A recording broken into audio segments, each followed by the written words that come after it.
Imagine you could become a tyrant, total power, unlimited wealth, every desire fulfilled, no consequences. Would you take it? Polus, a student of the great rhetorician Gorgias, says yes without hesitation. Socrates says this would be the worst thing that could ever happen to you.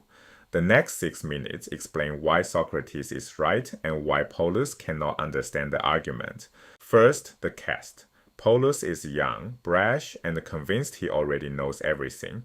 He jumps into the dialogue to rescue his teacher Gorgias, who has just been cornered by Socrates. A sophist is a paid teacher of rhetoric, the art of persuasive speech. Polus is the product of that training. Watch carefully. Socrates is still really speaking to Gorgias. He's showing the master what the master's pedagogy produces. A student who can speak fluently, but who cannot reason. Now the central concept, Pleonexia.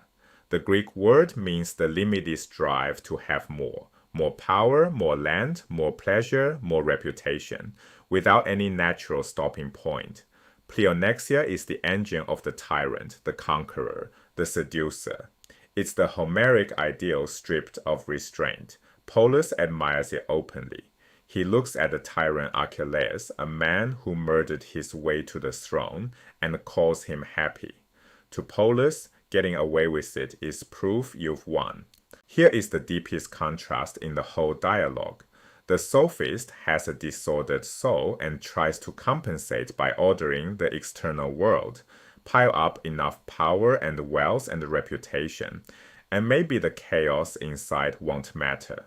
Socrates does the opposite. He orders the soul first and stays indifferent to externals. He'll drink the hemlock with the same calm he brings to dinner. This is not piety, it's a diagnosis.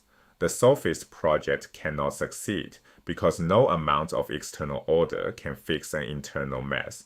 You cannot outrun yourself by conquering more territory.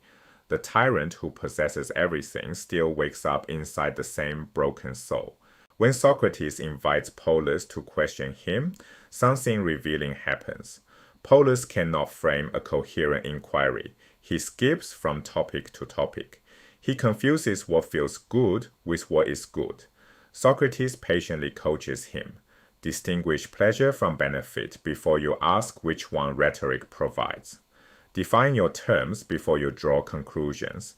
This is dialectic, structured conversation that tests ideas step by step. It's the opposite of rhetoric, which aims to win. Polus cannot follow the coaching. His training taught him to speak, not to think. The fluency is intact. The reasoning never developed. Notice the pattern that now repeats. Socrates asks a precise question. Polus fails to reason through it. The dialectic collapses, and Socrates fills the silence with a long speech. Then back to a question, and the loop runs again. The pattern itself is the diagnosis. Rhetoric is what appears where reasoning is absent. With a real interlocutor, you converse. With the deformed or ignorant, you must speak at them. This is also why our culture matters. A society that prizes fluency over reasoning produces minds where rhetoric must always fill the void. Yet Socrates does not give up on Polus. He leads him slowly upward, rung by rung, from the crude admiration of the tyrant to the difference between pleasure and the good. From there to the idea that justice is the health of the soul, as medicine is the health of the body. From there to the strangest claim in the dialogue.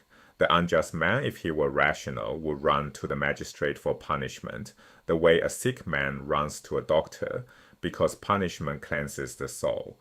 And from that run, finally, towards the good, the true, and the beautiful itself. Now the gut objection. This sounds absurd. Surely the tyrant who escapes punishment is better off than the victim who suffers. Socrates' response is precise.